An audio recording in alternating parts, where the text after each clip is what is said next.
अस्सलाम वालेकुम दोस्तों, मेरा नाम है मोहम्मद यूसुफ। मेरा यूट्यूब चैनल देख रहे हैं हजरा ऑफिशियल। दोस्तों, सुल्तान महमूद फातिह की किस्त नंबर 4 में खुश आमदीद। दोस्तों, आगे बढ़ने से पहले गुजारिश है कि आप हमारे चैनल को सब्सक्राइब कर दें ताकि हमारी हर नई आने वाली वीडियो की नोटिफिकेशन आपको बार बार मिल सके। दोस्तों, चलते हैं अपनी वीडियो की तरफ। दोस्तों, उस्मानी वेनेशियाई जंग जो 1463 और 1489 ईस्वी में लड़ी थी। दोस्तों, ये जंग क्या है, इसके बारे में आज हम आपको बताएंगे। दोस्तों, बाज़ंतीनी मौरख माइकल क्रेटोबलस के मुताबिक एथनस के उस्मानी कमांडर के एक अल्बानियाई गुलाम के अपने मालिक के खजाने से 1 लाख चांदी के एस्पत के साथ कुरवानी के वेनेशियन किले में फरार होने के बाद दुश्मनी फूट पड़ी। मफरूर ने फिर ईसाइयत कबूल कर ली, लिहाजा उस्मानी मुतालबात को वेनस के हुक्काम ने मुस्तरद कर दिया।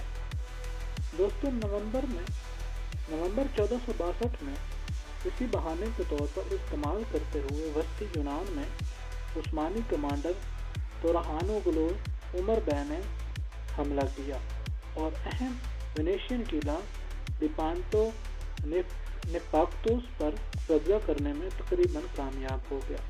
ताहम 3 अप्रैल 1463 को मोरिया के गवर्नर ईसा बेग ने वेनेशियन के ज़ेर कब्जा शहर आरगोस को गद्दारी के जरिए ले लिया। दोस्तों, 1466 ईस्वी के मौसम बहार में सुल्तान महमद ने एक बड़ी फौज के साथ अल्बानियाओं के खिलाफ मार्च किया। अपने रहनुमा सिकंदर बेग के तहत उन्होंने तवील अरसा तक उस्मानियों की मज़ाहमत की थी और बार बार इटली से मदद तलब की थी। महमद दोम ने अल्बानिया के खिलाफ दोबारा मार्च करके जवाब दिया, लेकिन नाकाम रहा। सर्दियों ने ताउन की वबा को जन्म दिया जो हर साल दोबारा फैलता और मकामी मज़ाहमत की ताकत को ख़त्म कर देता। सिकंदर बेग खुद मलेरिया से वेनस के मजबूत गढ़लेस में फौत हुआ, जिससे वेनस के अल्बानियाई मालकान को अपने फ़ायदे के लिए इस्तेमाल करने की सलाहियत ख़त्म हो गई।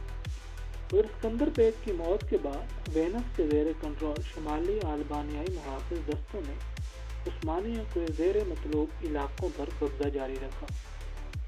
दोस्तों, महमद दोम ने 1474 ईस्वी में शकोदर पर कब्जा करने के लिए अपनी फौजें भेजी, लेकिन नाकाम रहे। फिर वो ज़ाती तौर पर 1478 और 1489 के शकोदर के मुहासरे की क़यादत करने गया। वेनस और शकोदरान ने हमले की मज़ाहमत की और उस वक्त तक किले पर कब्जा जारी रखा जब तक कि वेनस ने जंग के खात्मे की शर्त के तौर पर कुस्तुनतुनिया का मुआहदा में शकोदर को सल्तनत उस्मानिया के हवाले नहीं किया। दोस्तों, मुआहदा उस्मानिया के वेनस के मज़ाफ़ात में पहुंचने के नतीजे में कायम हुआ। मुआहदे की शराइत की बुनियाद पर वेनेशियनों के ओल्तेसनी, एंटिवान और डॉरस को रखने की इजाज़त दी गई। ताहम उन्होंने शकोदरा को, जो कई महीनों से उस्मानी मुहासरे में था, उसके साथ दिलमाशा सहल के दीगर इलाकों को भी हवाले कर दिया और उन्होंने यूनानी जज़ायर नेग्रोपोंटे, अयूबिया, अयोबोया और लेमनोस का कंट्रोल छोड़ दिया। मजीद बरआं वेनस को 1 लाख डोकेटिस मुआवजा अदा करने पर मजबूर किया गया और बहरे अस्वद में तिजारती मुराद हासिल करने के लिए हर साल तकरीबन 10,000 डेवेक्ट्रिस की खिराज तहसीन पर इत्तफाक किया गया।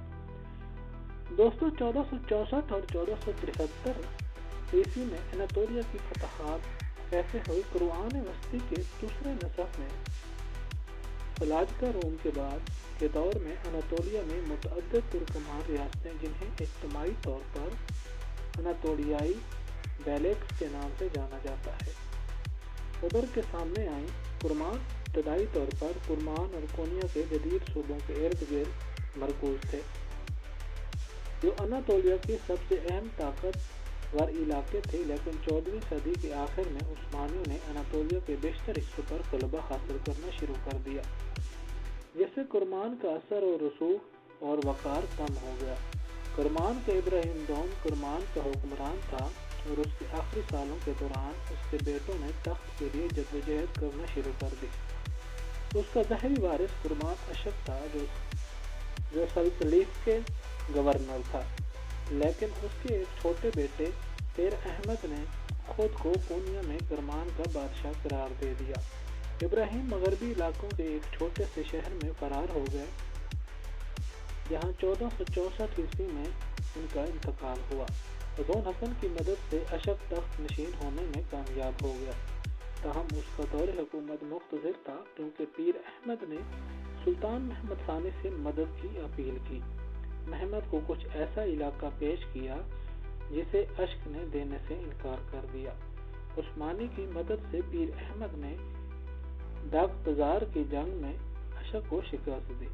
पीर अहमद ने अपना वादा पूरा किया और इलाका का एक हिस्सा उस्मानियों के हवाले कर दिया, लेकिन वो इस नुकसान से बेचैन था। लिहाजा मगरब में उस्मानी मुहिम के दौरान उसने अपने साबका इलाके पर दोबारा कब्जा कर लिया।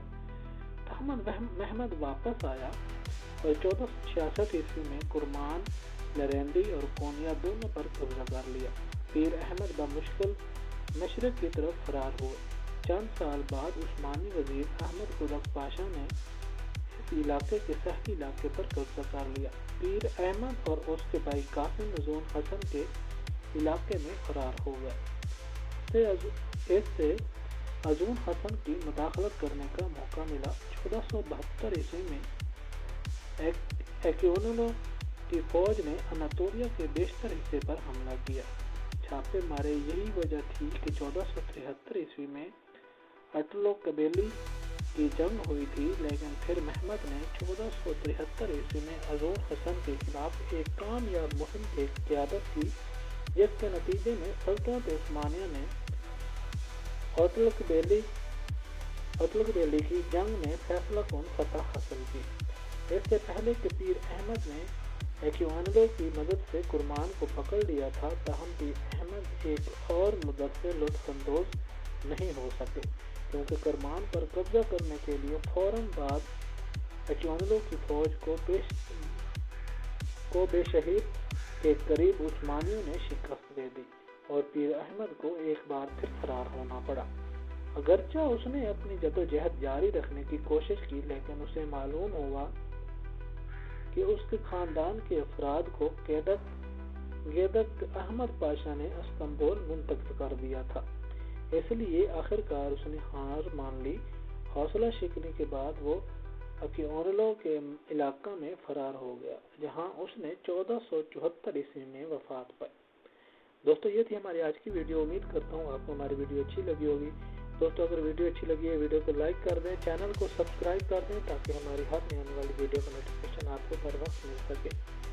दोस्तों, हम सुल्तान महमद फातेह की किस्त नंबर 5 के साथ मिलेंगे।